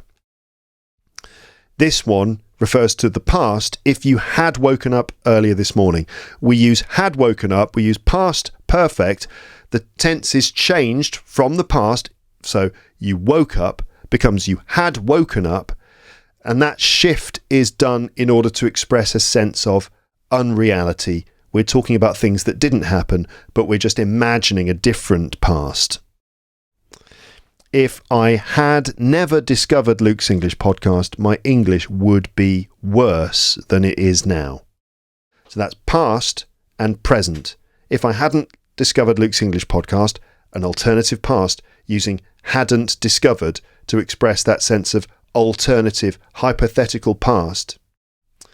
In reality, you did discover it, but if I hadn't discovered it, I wouldn't, my English would not be good. Right? Talking about an alternative present.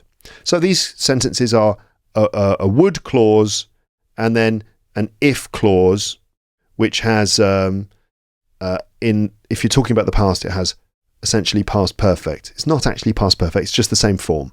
Okay, everybody? I hope I'm not confusing you too much. Anyway, that's just third conditional structure, isn't it? I would stop and go into more details on that one, but I won't. I have done many times in the past, but we're just going to move on now. Mini grammar lessons, what we're doing here. Question 16. The kids promised not to tell anyone. So this is basically just Again, gerunds and infinitives, proving that gerunds and infinitives are an important part of English. The kids promised to tell. Promise is followed by an infinitive. I promise to help you. I promise not to tell anyone. The kids promised not to tell anyone. So it's promise plus an infinitive. That's why negative infinitive, not to tell. So there you go. Pretty simple. Question 17. I arrived at school half an hour late after the class had started. I arrived at school half an hour late after the class started. I think you could probably get away with saying, I arrived at school half an hour late after the class started. I think you could get away with that because the context shows you when everything happened. But it's better, technically, to be clear and to use had started to show that the started thing happened before you arrived at class. The other two, I'm not even going to bother mentioning because there's just no way. Wait a minute. Actually, having said that, I arrived at school half an hour late after the class was started. You could do that. It would mean something different. After the class was started by the teacher. So it could be like a passive form. So I can imagine a situation where that sentence could be correct. But obviously we're looking for past perfect to emphasise that the class started before you arrived at the school, even though the verb arrives after in the sentence. Past perfect. Okay. Question 18. As I was saying. So, I mean, this is basically just past continuous.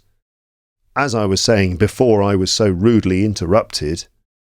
I was saying this before, then I stopped, now I'm continuing, as I was saying. So this is just, you could consider this to be just like a fixed expression, which we use to continue talking after an interruption, which is probably the best way to teach this kind of language. Functional language for doing certain things. For example, in a meeting, you're talking about, you're saying something like, so we need to raise the budget for biscuits. And then someone says, oh, before we talk about biscuits, can we just deal with this pricing issue? Yeah, sure. Okay, we dealt with that. Anyway, as I was saying, if we can raise the budget for the biscuits, blah, blah, blah. So as I was saying, just a fixed phrase for talking about, what you were talking about before you were interrupted. All right. Where was I? What was I saying? What were we talking about? Where were we? That's it. As I was saying, let's talk about biscuits. Moving on. Question 19. We are having the bedroom painted at the moment. Okay, so this again is a combination of two different bits of grammar. So it's we are doing something at the moment. So it's basically present continuous, which is, pre-intermediate stuff. We are painting the bedroom, right? We are painting the bedroom at the moment. But that's not actually what's going on here. Someone else is painting the bedroom. And this is a bit like a passive form. But the expression is to have something done. To have something done. To have the bedroom painted by someone else. We use this expression to talk about when you make something happen, but someone else does it. So the classic example I always use whenever I teach this kind of thing is when I have a haircut, when I have my haircut and I go into class and my students notice my short hair and someone says, oh, you cut your hair. And I say, no, I didn't. Because I did not cut my own hair.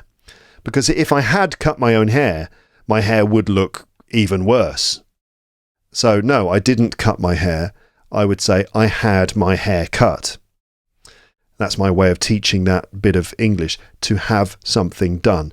I had my hair cut. Right? Now, if you put that in a continuous form, I am having my hair cut. Or the bedroom, we are having the bedroom painted at the moment, which is the same as saying someone is painting our bedroom at the moment.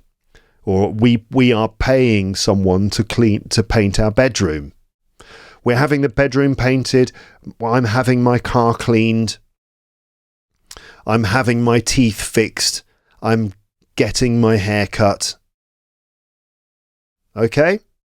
When you don't do it, and that's in the continuous form. We're having the bedroom painted at the moment. What about you? Are you having anything done in your house at the moment? Yeah, we're having the drains fixed. We're having the kitchen redecorated. We're having the house cleaned. Number 20, you can't have left your phone at the hotel.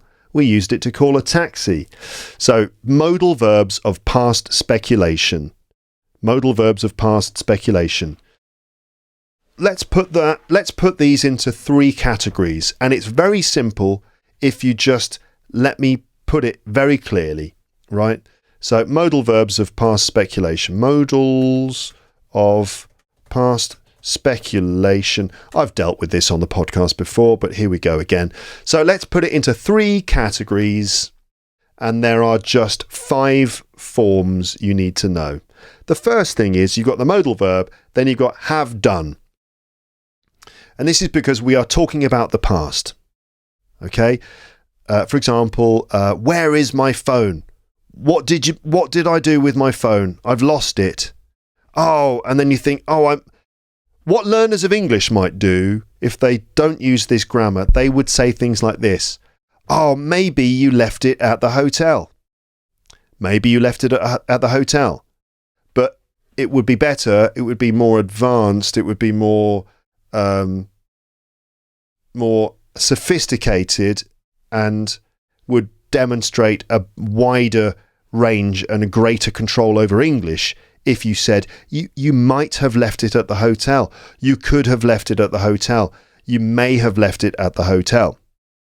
Okay, so might have left it, may have left it, could have left it. This is when you're not sure. Possible, but not sure. Like maybe you left it at the hotel. You might have left it there. You may have left it there. You could have left it there. Right? Okay, another thing that a learner of English who hasn't learnt to use this grammar yet, they might say, oh, you definitely didn't leave it at the hotel. I'm sure you didn't leave it at the hotel. It's impossible that you left it at the hotel. And if to use modal verbs, as we do, you would say you can't have left it at the hotel. Okay? Or you couldn't have left it at the hotel. They both mean the same thing. Sure that it didn't happen. Right? That's what this is. For example, you definitely didn't leave it would be you can't have left it at the hotel. And you couldn't have left it at the hotel. That have left, have plus a past participle is really important because this shows that the action happened before the time when we're speaking. Okay? These modal verbs don't have past forms. You've got to consider can and could to be separate modal verbs. Could is not just a past form of can. It's a separate modal verb in its own right. Okay? And so we can use can't and couldn't plus have and a past participle to show that we're talking about the past. We didn't say you couldn't leave it at the hotel. That's not what we'd say. You couldn't leave it at the hotel means means that that's not allowed. Right. So you might have left it at the hotel. You may have left it at the hotel. You could have left it at the hotel. Could have, might have, may have. It's possible. If you're sure that it didn't happen, you can't have left it at the hotel. That's impossible. You couldn't have left it at the hotel. That's impossible. And then the third option is you are sure. You're sure. For example, you definitely left it at the hotel. Right? And there you've only got one option and it's must. You must have left it at the hotel. Okay? You stupid idiot, you must have left it at the hotel. Why don't you call them and find out? So, you're sure, you must have done that. You're sure, but the other way, you can't have done that. You couldn't have done that. And then you're not sure, but it's possible. You might have done that. You may have done that. You could have done that. Voila, that is that. Modal verbs of past speculation summed up in just a couple of minutes. Moving on to number 21. I've lost my wallet with the tickets in it. In other words, we can't go to the concert.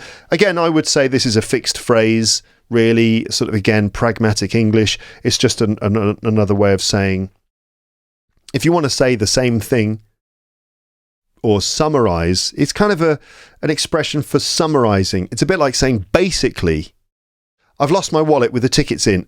Basically, this means that we can't go to the concert. I've lost my wallet with the tickets in. So, in other words, we can't go to the concert. In other words, it's just a way of summarizing what you've just said, but in different words. So, in other words, what's that? Fly me to the moon and make me hear across the stars. Let me see what life is like on Jupiter and Mars. In other words, I love you. Okay, you can think of that Frank Sinatra song, maybe, if you want to remember that phrase. Right, question 22. It was such awful weather that we made up our mind to stay indoors. Okay, right. Such an awful weather. No, because weather is uncountable. It's just like we had before with furniture. We wouldn't say a weather or an weather. A weather or an awful weather. No, because weather is uncountable. So we don't use the indefinite article with it. So that's why it's not such an awful weather. Such awful weather is correct. It was a very awful weather that. It doesn't work. We need so or such that. Okay? So not very. Because of this structure. It was so awful that we stayed at home. It was so awful that we stayed at home. It was such awful weather that we stayed at home. Right, so the difference between so and such here. Such plus noun. Such, in fact, such plus adjective plus noun. It was such an interesting episode that I listened all the way to the end. It was such an insightful experience that I had to listen to it again. Okay?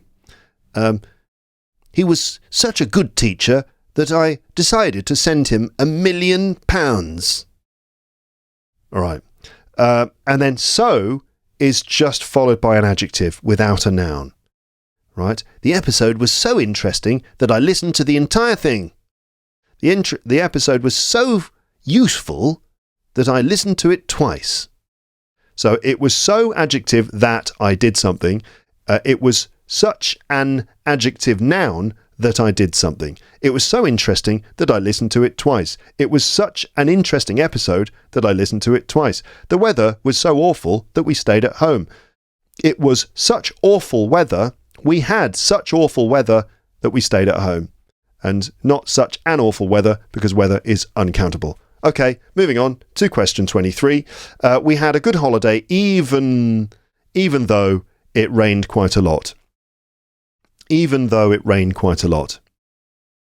So we had a good holiday, yet it rained quite a lot. We want to use but. We want to use but. No, we wouldn't say even yet. That's the problem. We had a good holiday, even yet. No, we don't say even yet. You could say we had a good holiday, yet it rained quite a lot. You could say that. You could also say we had a good holiday, but it rained quite a lot. We had a good holiday, although it rained quite a lot. But even is only even though, because that is a fixed phrase. Even though is equivalent to although. Even though it rained quite a lot, we had a good holiday. Although it rained quite a lot, we had a good holiday. Okay. And it wouldn't be even if, because that would be we had a good holiday even if. Right? So you could say just even if. We had a good holiday even if it rained quite a lot. Even as is just not correct. So there you go. We had a good holiday, even though it rained quite a lot. Question 24. The Thais are famous for being friendly. I find this to be a strange question. I think we would say Thai people. I think that's more common than using an indefinite article like that. You know, like the English. Maybe you could say that the English are considered to be reserved. The Americans are known for being friendly. The Thais are known for being friendly. Fine. I think it's just normal and sort of easier just to say adjective noun. Thai people, American people, English people, Scottish people. But otherwise, you could say the Americans, the Scottish, the English, the Thais. But you've got to remember if it's plural or if it's not. The English, not the Englishes. The British, the Americans. Otherwise, just say English people, Thai people, American people. That's easier. Okay. And question 25. So the answer is, we didn't do this one, but it's nobody went to Paris. We all stayed at home. So nothing went to Paris. We all stayed at home. We don't use nothing to refer to people. Anybody went to Paris. We all stayed at home doesn't make sense because we all stayed at home. So nobody went to Paris. Somebody went to Paris. We all stayed at home also doesn't make sense because how could somebody go to Paris if we all stayed at home? Nobody went to Paris. We all stayed at home. That was pretty easy, that. So there you go. That's the whole test. I wonder what you got. I wonder how many you got right. And did you pick up some bits of English from this? Maybe maybe there were some bits that went over your head. Maybe there were some moments that you kind of fell asleep a little bit. Some things might have been lost on you. Again, when you learn English and you let's say do a certain page from a book or you listen to an episode about something or you try to learn a vocab list or something, you might think to yourself, right, I've got to get 100% or it's a total failure. Not the case. You pick up whatever you can get from each moment that you learn this language, and anything you get is a victory. So if you picked up even just one thing from this episode, that I consider that to be a victory. Hopefully you got more than just one thing. Hopefully you sort of got a bit more of a sense of how English grammar works. And you do that bit by bit. That's kind of how that goes. You do it bit by bit. What you could do is, if there are any things in here which you felt a bit unsure about, you could Google them, look for practice exercises. You could look in good old-fashioned grammar books, like you've got Swan and Walter's How English Works, or you've got English Grammar in Use by Raymond Murphy. Do it old school style. Or you could, if you can use the right prompts, you could use AI tools. You could go in and say, could you explain this grammar point and explain why is even though used in this sentence? And can you give me some practice exercises to help me do it? That is a very important step. You've also got to be able to produce sentences, meaningful sentences using this language. So you could stick some of these things into whatever, Google Gemini or something. Say, can you explain this in this sentence and explain how it's used and why, and then can you give me a bunch of practice exercises to help me produce this language on my own, and see what it does, and that could really help you. I'm going to go back to the point I started with and end the episode with this. I wanted to talk about tests and the value of these sorts of tests. I think the value of doing this really is a way of perhaps identifying specific items of grammar that you can become more familiar with the understanding that by explicitly studying grammar, you then develop a sort of implicit sense of what's right and wrong, that you start with explicit study and it becomes implicit knowledge or instinct. That's the idea. Or at least you speed up the process of getting an instinctive feel for English by looking at the language from the top down in this way. And doing these tests, for me, I don't think they're that valuable as a genuine test of someone's English level. We'll explain why in a moment. But they can be a good way of identifying bits of grammar that you can work on, which will then allow you to be more fluent or allow you to be a better writer because you're able to use structures and emphasize things and understand how the language works, and ultimately it gives you more control over English, which is a really important part of being good at the language. But you've got to go from recognizing what's right and wrong to being able to actually do it. Always remember that English is not just about what you know, it's about what you can do. And you should always be pushing your knowledge of English towards being able to do things. So that's your homework, is to pick out some bits from this test that you perhaps weren't so familiar with and work towards being able to produce good sentences containing that grammar, not just identifying what's right and wrong, but being able to do it yourself. Okay, right, so now that I've done the test, let's critique it a little bit. So first of all, this test is not completely worthless, as I've said. Of course, it's important to know the correct answers in this test, because the more you know grammar, the more control you can have over the language, which is obviously important for a variety of reasons. You know, knowledge is power, Francis Bacon. And even though the test doesn't actually test your use of grammar, that is not nothing. And hopefully I've helped you with your general grammatical knowledge a bit with this. But surely you can see that the knowledge you need to get these questions right is only a small part of what is actually involved in being able to use English effectively. Now, it's not a great test of your English level, but is this test a scam? Well, I'm not sure I would be as so bold as to call it a scam, but it does seem a bit dodgy. It seems to be a bit dodgy. First of all, this test doesn't really show your level of English because it's far too narrow in its focus. It's a bit like a driving test in which you have to answer multiple choice questions about driving rather than a test that involves actual driving, if you see what I mean. But also, the website says very clearly on the front page, free online certification exams, get your certificate now, but they don't make it very clear that the certificates are in fact not free and that you do need in fact to pay some money before you can get your certificate or full feedback, which I suppose is just the right and wrong answers, but I'm not sure because I don't want to give them my card details or any money for that matter. So, and this is revealed to you at the end when you've taken the test. So after investing all that time in going through all the questions, you are then told that you have to pay for your certificate. That seems pretty bad faith to me. I think it would be more fair if they were clear about that from the start. Don't get me wrong, I don't see any problem with actually having to pay money for your certificate. CAE costs money, IELTS costs money because there are a lot of people involved in carrying out the tests, marking them, doing the admin and so on. Paying money to do the test, fair enough. But with this one on Testizer, it seems a bit dodgy. They seem to bait you in with the promise of a free instant test plus certificate, which you can use to attract employers. But then just at the last stage, you have to pay to get the certificate, which is not done in good faith, I think. Also, you can do the test as many times as you like, and of course none of this is done in proper test conditions, so anyone doing it can cheat incredibly easily.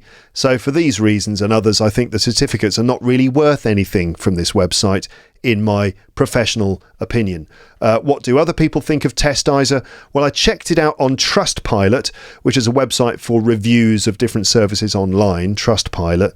There are quite a lot of one-star reviews there for Testizer, which point out the payment issue I just mentioned, and some people claim that other more positive reviews, which you can find on Trustpilot, are fake.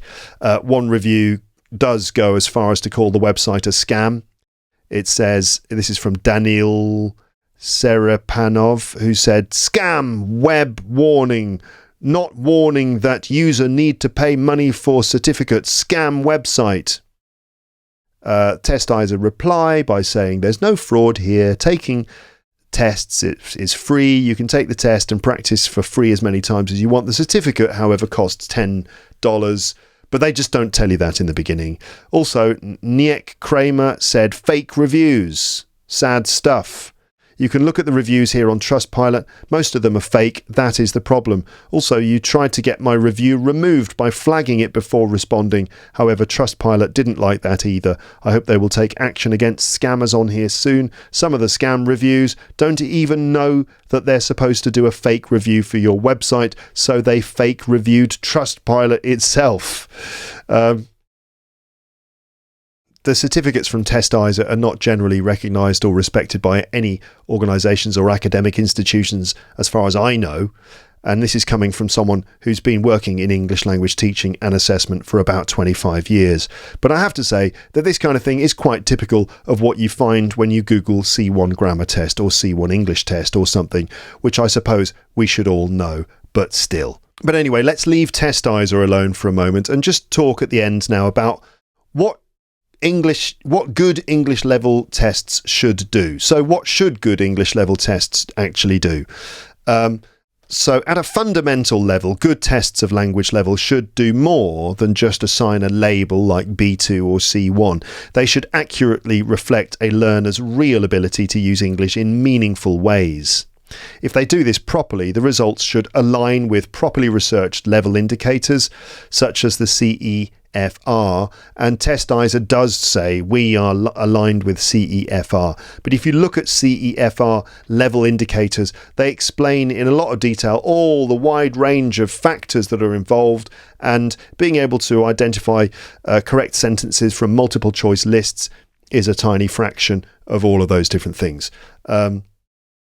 Here's a rundown of what good tests should do. So they should accurately assess communicative ability. They should test the learner's ability to understand and use language in real situations, not just knowledge about language. I've said it before and I've said it again. English isn't about what you know, it's about what you can do. So a proper test should test what you can do. They should include tasks that reflect the 4 skills: listening, reading, speaking and writing. Language systems are involved in English too, of course: grammar, vocab, pronunciation. But these things serve as the aforementioned They serve the aforementioned 4 skills of reading, listening, writing and speaking, and therefore it's the skills that should be tested. For example, can you compare life in the city and life in the countryside, rather than do you know how to form comparative sentences? So they should test real world skills, test that you can actually do things in English, not that you just know about grammar. They should match recognised proficiency frameworks like the Common European Framework of Reference. They should use clearly defined levels that correspond to the can-do statements in those level systems. For example, I can write a clear, detailed text on a wide range of subjects. They should help learners and teachers understand what the level means and what the learner can do at that level. What is a test for? A lot of the time, it's for people who want to confirm what you are able to do in English. Future employees, for example, want to know what you can do. The test should help them to know this, and the easiest way is to provide measurable descriptions, probably using previously defined descriptors such as the CEFR, which is well respected and written by people who know what they're talking about. So the range of skills and sub-skills, we're talking about receptive skills of reading and listening, productive skills of speaking and writing. None of those things were included in this TestIZR test. There was no listening, no reading, no understanding of language in context, no guessing the meaning of unknown words, no understanding the feeling or intentions of the writer, no reading between the lines, and no productive skills. You don't actually have to write anything. No construction of sentences, no putting together words to form sentences, paragraphs and everything. Linguistic control and accuracy. This means being able to use the language accurately, not just recognising when it's right or wrong. Pragmatic competence, knowing how the things you say have certain effects. I could go on and on and on, but we also include things like using authentic or meaningful tasks. Tests should mirror real-world use of English, which is why, in Cambridge exams, you have speaking tasks where you have to have a discussion or describe something or work together with a partner to achieve something. In the writing part, you have to write an essay, you have to describe some data, you have to write an email, all of this increases validity of a test. You're actually testing what matters. How often do we actually use multiple choice when using English in the real world? Never, actually. I don't think our brains operate in that way. Good tests should offer a clear, consistent scoring system. They should be fair and accessible. They should produce useful outcomes that are actually useful for the people using them. And they should encourage positive backwash. This means that they should influence teaching and learning in a constructive way. So a good test motivates learners to improve communicative ability, not just memorize rules or tricks. So the TestIZR test doesn't really encourage that. In fact, really, it allows learners to just take shortcuts and do the test multiple times and just remember the answers, rather than actually improve their communicative ability. Whereas IELTS, if you want to get a good score in IELTS, you do genuinely have to improve your English. So this is beneficial in the world of English language learning and teaching, because the test itself encourages the people in general to improve their English level, rather than just finding tricks and shortcuts. So there you go. I think that's probably all I need to say at this point, but I'm curious to know your comments. What did you think of the test? Did you pick up some bits of English from this? Could you use any of the grammar in the comments section? Thank you for watching. Thank you for listening. Sign up to Luke's English Podcast Premium if you want more sort of direct teaching from me in my episodes. I don't always do teaching stuff in the free episodes. I tend to focus on topics and giving you exposure to English. But in my premium episodes, I always focus on definitely teaching you a lot of English. And I do prioritize vocabulary because I think it is more important. Although, of course, grammar is significant and important too. And I do spend time on grammar. I did a long series on present perfect continuous, big series on using articles. I've done conditionals. I've done verb tenses. I've done participle clauses. And I'm going to do gerunds and infinitives. That's something I've been meaning to do for a long time. But if you're interested, sign up teacherluke.co.uk/premium. It gives you access to a new podcast feed, which includes all the premium episodes. There are over 250 now, plus every new one you'll get access to. You add that feed to your podcast app on your phone, and in the show notes you can get the PDFs for each episode and also video versions too. teacherluke.co.uk/premium. Thank you for listening. Thank you for watching. Have a lovely morning, afternoon, evening or night out there in podcast land, wherever you are and whatever you're doing. And I will speak to you next time. But for now, it's just time to say goodbye. Bye. Bye. Bye. Bye.